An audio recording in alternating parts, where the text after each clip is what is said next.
selesai. Alhamdulillah wasyukurillah, pada siang ke sore hari ini kita bertemu di tempat ini dalam kegiatan yang produktif, kolaborasi antara HSBI, Himpunan Seni Budaya Islam, dan Jagat Sastra Milenial.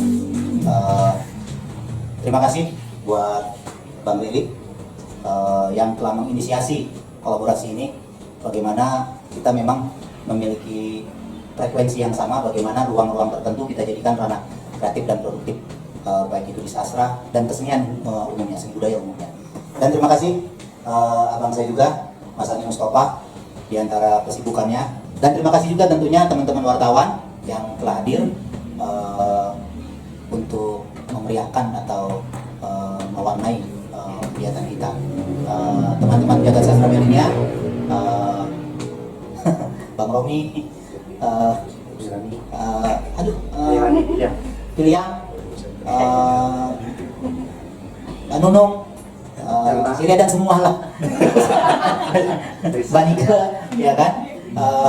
Ada lagi kawannya Mujib, tadi saya kontak lagi OTW biasa.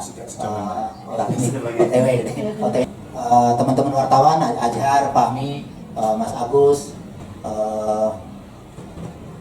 Le Putra, Om Bro. Lagi-lagi buat ruang produktif kita, ngumpul kita, di mana acara diskusi seni budaya kita ini bukan hanya terkait dengan bicara film dan sastra, tapi juga ada apresiasi, di mana ada penampilan teman-teman, di mana teman-teman akan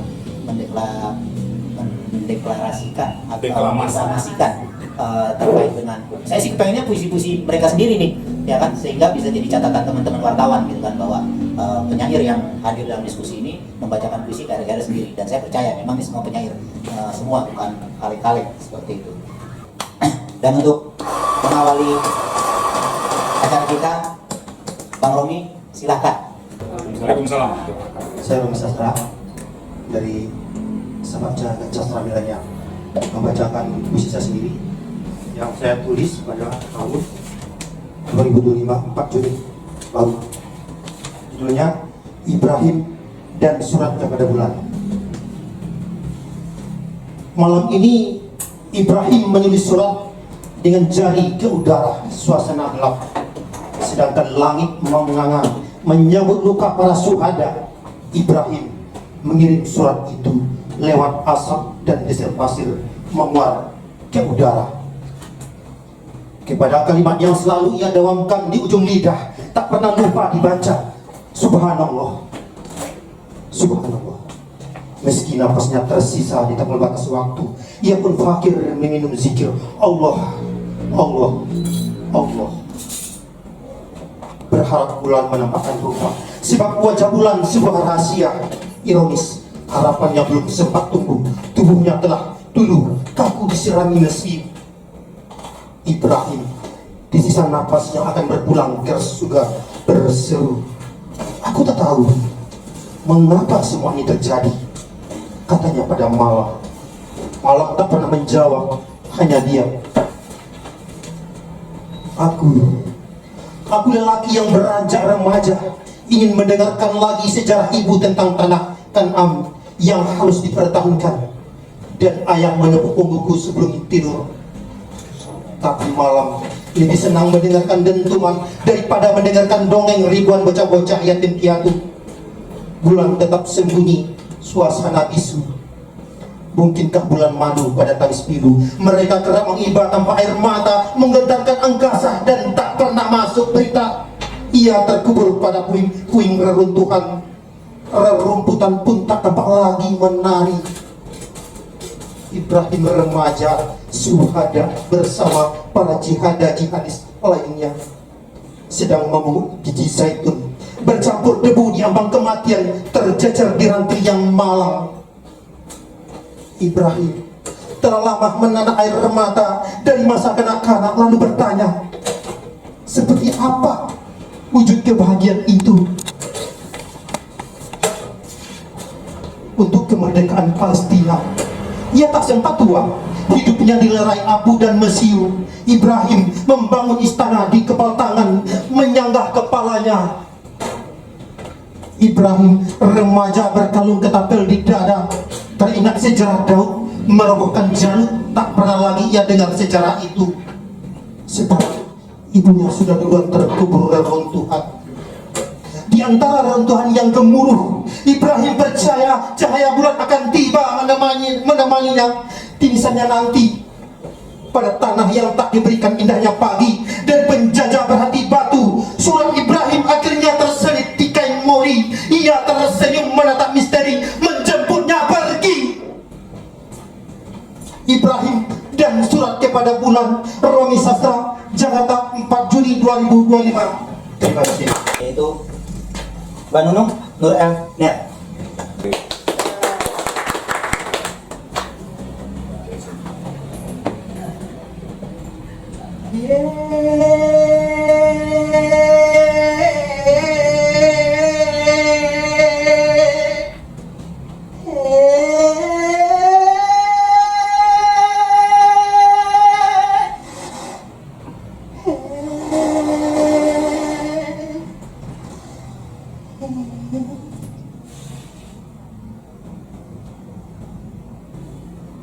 Tubuhku bukan rumah.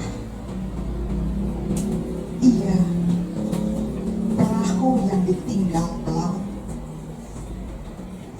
Sumur tempat doa mengendap lalu dilupakan. Ibu berkata padaku, Tuhan ada di dahi sujudmu.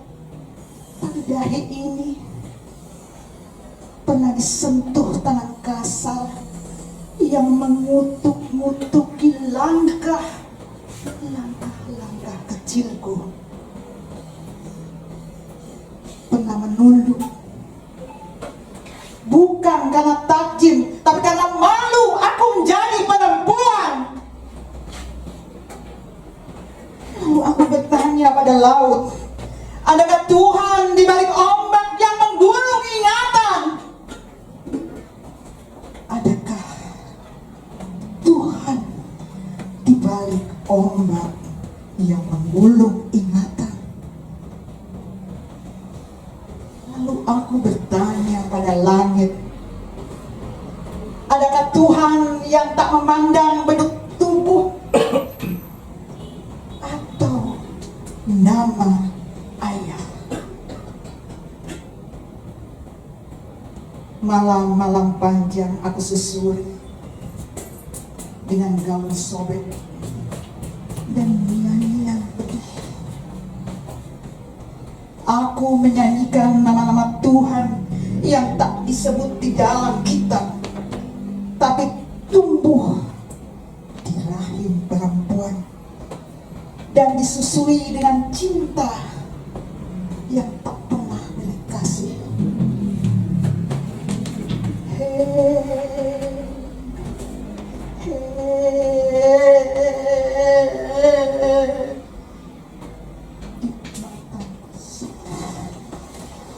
Aku menanam tubuhku seperti biji, membiarkannya merunduk, melampau, meluruhkan luka, menjalar, mengakar, menggali jauh ke dalam jiwaku. Aku tak menemukan Tuhan di mimbar. Aku tak menemukan Tuhan di mimbar. Tidak juga di lembah kitab yang diciumi dengan jari-jari kembang. Aku menemukannya di nafas anakku yang tertidur, di sisa air basuhan yang mengering di keriput ibu, di darah menstruasi yang dulu kukutuki, tapi kini kupahami sebagai zikir rahim pada penciptanya.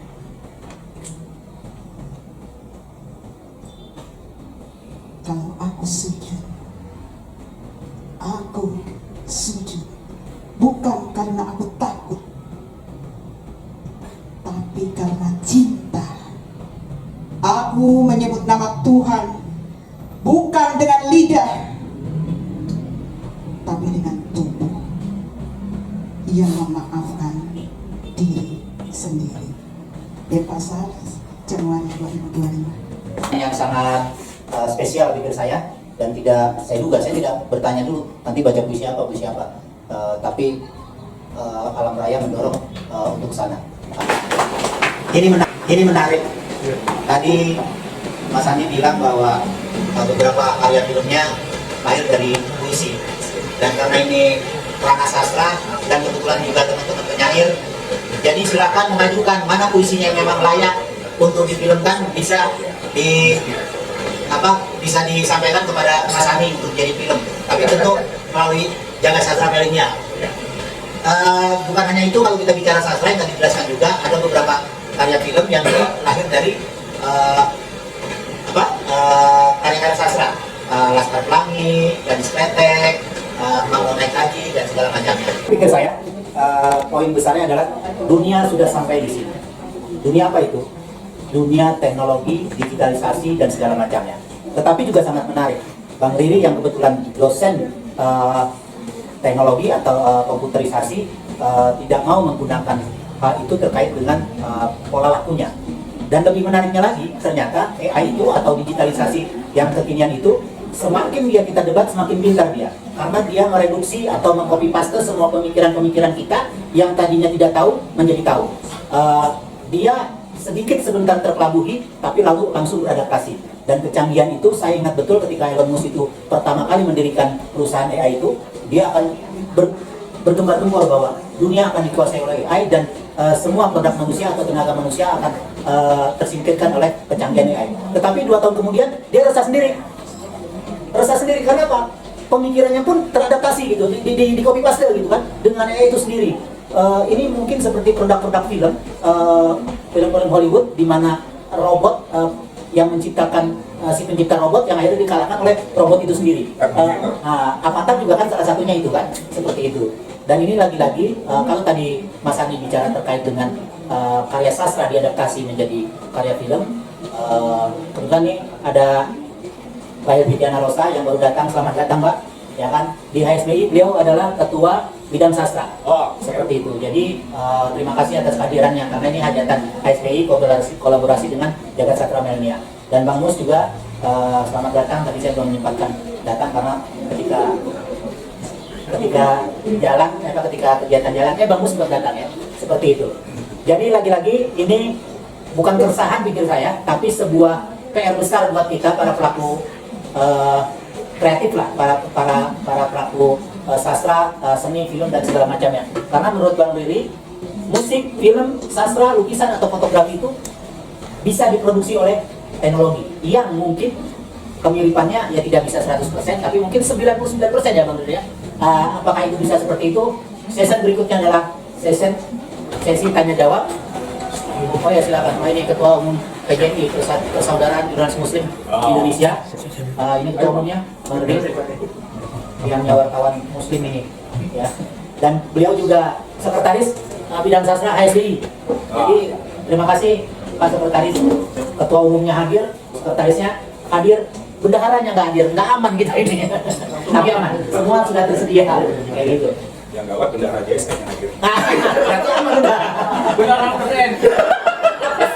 Oh ya keren juga hadir. So, baik HSBI terbantukan. Ya terima kasih pikir saya. Ini lagi-lagi bagaimana tadi di sesi pertama Mas Hani menceritakan terkait dengan karya sastra diadaptasi menjadi karya film. Beberapa tadi yang produksi Mas Hani telah dicontohkan. Kebetulan juga beberapa buku Mbak Evi udah banyak karya sastra yang difilmkan. Kayak ketika Mas Gaga pergi, ini juga baru ini ya, Gaza ya. Gaza yang lagi tayang. Bahkan Mbak Evi baru pulang dari Malaysia, promo di sana ya Mbak Evi ya. Ini juga adaptasi dari karya sastra juga Mbak Evi. Ya, jadi karya sastra lagi-lagi bagaimana beradaptasi dengan film, tapi bukan terganggu ya, terusik dengan hadirnya AI. Karena saya juga banyak melihat nih di medsos, bagaimana tahu-tahu si A bisa masuk ke eranya berdirinya Majapahit, ya kan? Ada di pasar gitu kan, yang lebih, saya jadi merinding. Yang bikin novelnya ini. Mereka masuk ke zaman Rasulullah, bertemu dengan para sahabat, musyawarah terkait penghalau terkait dengan kaum Quraisy yang begini begitu segala macam. Jadi pikir, alamak, ini macam mana kayak gini? Jadi iya gitu kan. Tapi agak sedikit terhibur kita ketika Bang Brian bilang kita jangan berhenti belajar. Karena kalau kita berhenti belajar selesai udah. Karena udah tercover semua dengan AI. Nah itulah pikir saya topik diskusi kita hari ini, dan tentu tidak akan puas orang seperti kita terkait dengan perkembangan digitalisasi atau AI yang saat ini sangat bukan mengkhawatirkan, harap-harap cemas. Dan saya izin bikin pengakuan. Ini mungkin dosa saya sebagai sastrawan atau penulis. 2 tahun lalu ada politisi datengin saya, Bang, bisa bikinin konsep saya terkait dengan janji politik saya. Berapa item? Ya pokoknya sosial, politik, budaya, segala macam. Oke. Berapa Bang? Ada anggaran berapa? Sekian. Mohon maaf, ini pengakuan dosa saya. Boleh curiga. Ini kebaikan ya. Saya lakukan, habis sholat subuh saya bekerja sesuai dengan tour yang di ini ya, catatan ini. Jam 9 saya koreksi, editorial. Jam 10 tukang layout saya suruh layout. Jam 1 selesai. Jam 4 masuk cetakan. Besok udah sampai. Kaget. Oh nggak salah saya. Bang Bara memang penulis luar biasa. Tapi itu cuma janji politik. Deskripsinya sangat jelas. Oh tentang agama apa sih yang dinyanyi? Tapi nggak murni ya. Saya tetap masukin pemikiran. Oh tentang pendidikan apa? Ini pengakuan dosa saya. Yang belum pernah saya sampaikan di forum manapun. Seperti itu. Karena ini karena memang ini temanya dihilang, dan itu tidak mengelabui saya karena itu bukan produk sastra, bukan produk ini. Itu janji politik. Ya seorang politisi harus saya paksa jurus politik juga seperti itu dengan itu. Jadi staf ahlinya juga belum paham. Seperti itu 2 tahun lalu. Demikian pikir saya, dan sesi pertama dibuka. Ini ada Firman juga nih, sutradara film juga, ya kan?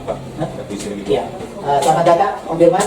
Beliau ini sutradara, pernah memenangkan festival film pendek Dewan Kesenian Kabupaten Bogor, dan karyanya juga sempat di juara pertama ya waktu itu ya? Ya dari puisi juga. Oh ya dari puisi juga? Dari puisi Sihar kalau nggak saya? Ya. Nah dari puisi Sihar Ramses Simatupang, judulnya Larung, dan film itu setelah masuk juara pertama di festival film pendek Dewan Kesenian Kabupaten Bogor, diapresiasi oleh Jerman ya? Iya di Jerman. Jerman masuk berapa besar?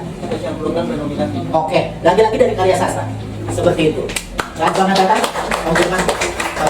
Dan saya pikir kegelisahan terkait dengan ruang kreatif yang ada di kepala kita dengan hadirnya AI harus terpecahkan saat ini, karena ini harus menjadi semacam apa ya, harus jadi pemantik bagaimana kita para pelaku sastra, para kreator atau para orang-orang kreatif jangan terganggu oleh AI, tapi bisa manfaatkan AI. Tadi pengakuan dosa saya, mudah-mudahan tidak keterusan seperti, tapi enggak, insya Allah karya sastra saya murni, itu hanya kepentingan politik saja. Ayo silakan. Bisa juga murni ya? Murni.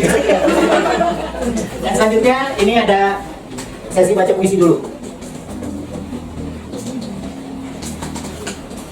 Sesi baca puisi 2 orang lagi sebelum kita siapkan pertanyaan-pertanyaan untuk diskusi kita. Saya akan bacakan satu puisi saya yang saya tulis ketika perjalanan dengan para penyair perempuan di Indonesia di daerah Desa Ngadas, lereng Tengger ya. Jadi saya menulis sebuah buku puisi, judulnya Kasodo. Kasodo ini adalah proses ritual dari masyarakat Tengger.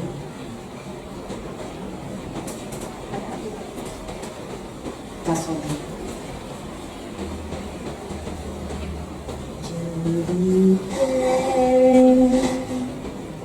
Ananda, oh Gustiku, suara angin kang nyelai citra sajrone hati ngadepi pacobaan iki.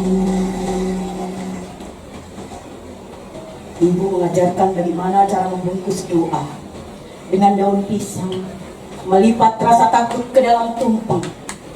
Ia tak pernah mengajarkan bagaimana cara kehilangan.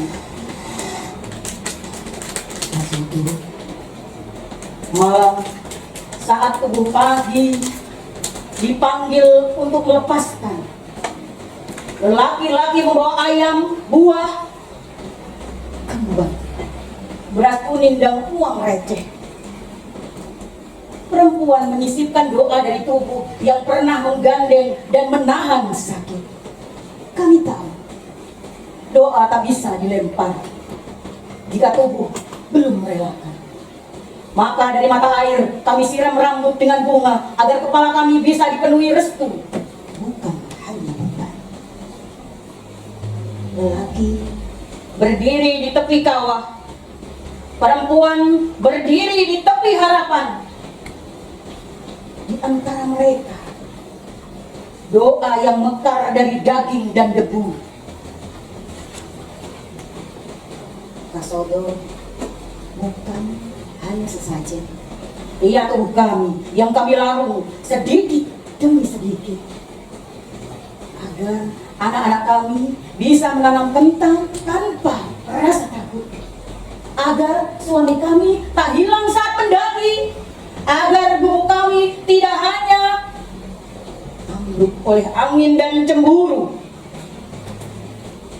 Gunung itu menerima, tapi tak pernah menjawab.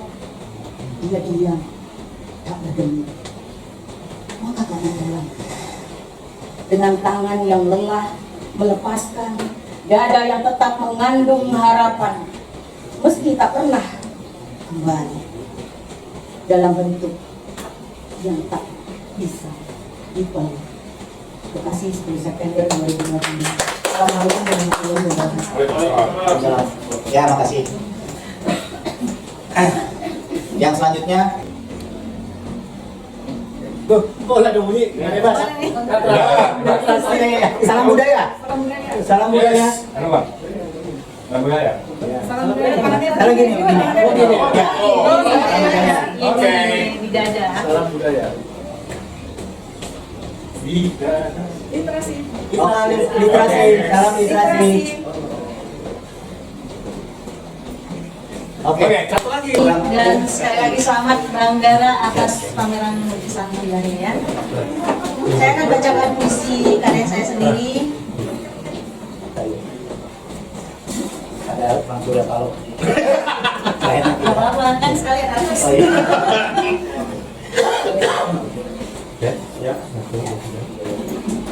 Bayang-bayang di beranda surau.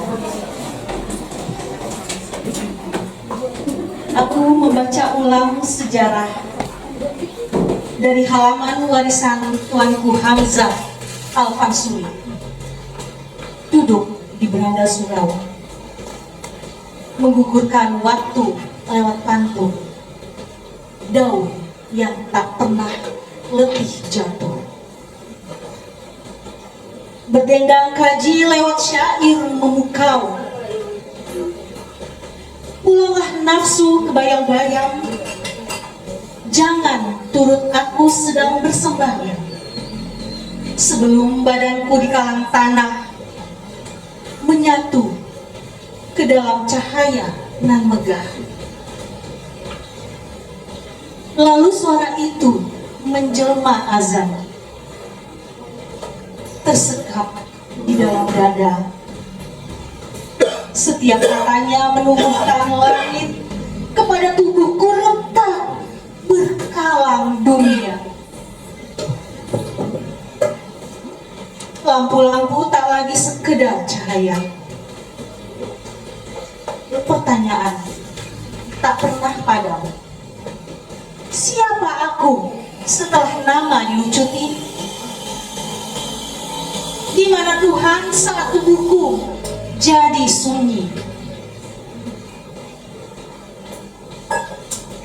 Wahai waktu dibungkus tubuh, ku buka diriku satu persatu, kitab yang lupa dibaca, hingga maknanya tumbuh menjadi doa. Aku meja hening, mencari bayang-bayang yang dulu kupanggil diri, kini menjadi asap melayang menuju sunyi paling terang. Bekasi, 13 Juni 2025. Terima kasih. Terima kasih, Mbak. Pembacaan puisi ini udah semua nih, kayaknya berjalan seperti itu. Tapi ada kawan kita nih, Azhar, jurnalis juga, mungkin tadi bisik-bisik ke saya, bisa nggak baca puisi ini? Baca puisi dulu bro, satu bro. Pertemuan dengan Buya Hamka, Elvidiana Rosa. Aku bertemu Buya di malam Ramadan yang koyak. Ketika Gaza tak lagi punya tempat untuk sahur dan berbuka. Langit memerah, meledak di dada kanak-kanak, dan tanah menganga menelan tubuh-tubuh tanpa kafan. Lihatlah umat ini, kata Buya. Suaranya berat. Bersujud di masjid-masjid megah, tapi membiarkan saudara mereka dibantai dalam siaran langsung. Di layar-layar kaca, mereka berbicara tentang diplomasi dan negosiasi, tapi kebenaran kian dihabisi. Sementara di antara reruntuhan sekolah dan rumah sakit, para ibu dengan tangan berdarah terus menggali, mencari anak mereka. Israel menulis dustanya dengan peluru, kata Buya. Amerika membungkusnya dengan propaganda, dan kita masih sibuk berselisih, abai mengukur-mukur nurani ini dengan cara. Aku menggigit bibir, dadaku sesak, karena aku tahu Buya benar. Kita lebih takut kehilangan perdagangan dan jabatan daripada kehilangan Palestina dari peta dunia. Buya mengangkat wajahnya ke langit yang muram. Jika kau tak bisa mengangkat senjata, katanya, angkat suara dan doamu setinggi-tingginya.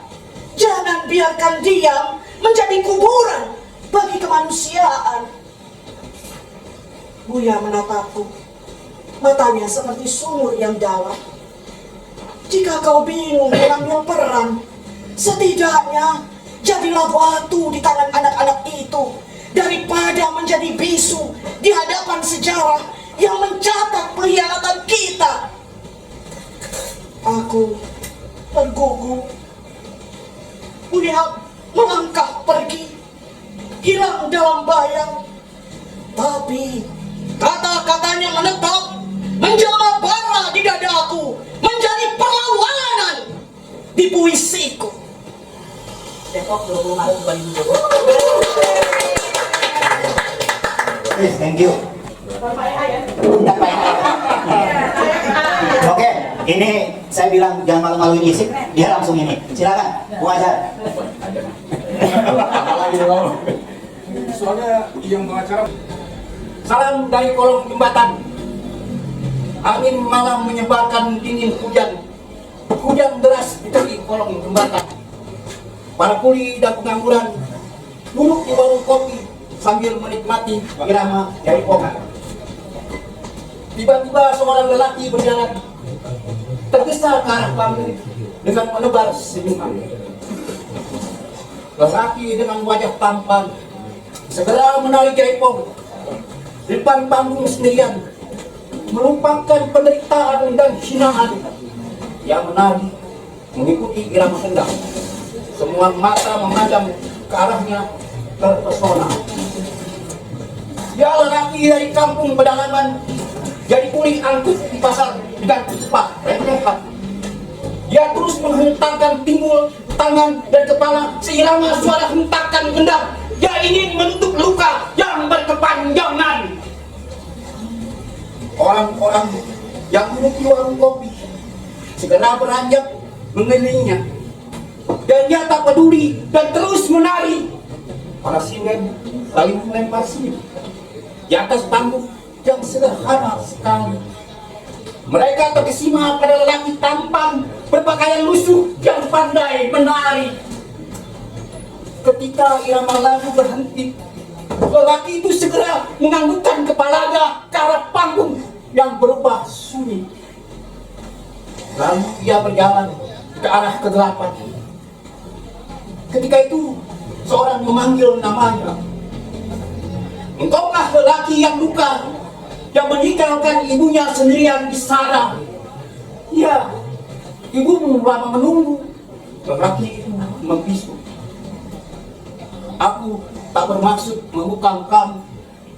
Ya, itu baik bagiku, jawab lelaki itu. Kau jangan pernah berharap lagi. Perempuan yang kau cintai itu telah jadi istri kelima tuan tanah. Dan tuan tanah itu belum lama mati karena serangan jantung di pagi hari. Lalu dia terusir dari rumah suaminya. Sedang bapaknya telah masuk penjara karena korupsi dana desa.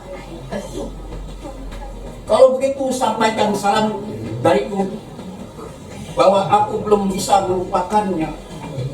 Perempuan yang jadi cinta pertamaku, meski bapaknya telah menolak karena melihat kemiskinanku. Aku bilang, kau jangan lagi berharap kepada perempuan Sunda itu. Kata sahabatnya, memang kenapa? Dia telah menjadi pelacur di kota. Kemarin malam aku telah melihatnya. Dia sedang menjajakan diri di depan stasiun kereta. Tiba-tiba lelaki tampan itu teriak. Hatinya merasa remuk dan terkirat. Air matanya membasahi pipinya. Seketika sahabatnya terpana. Kau masih mencintainya?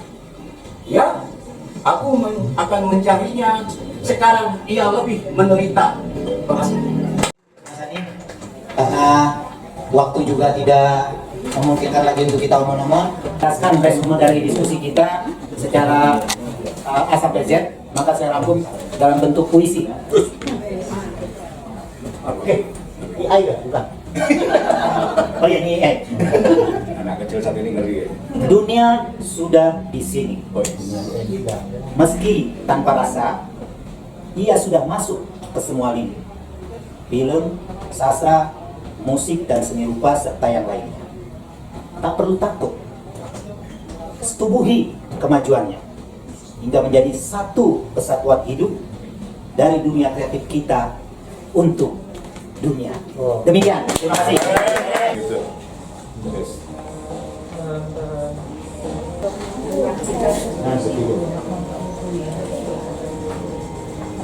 Oke, siap.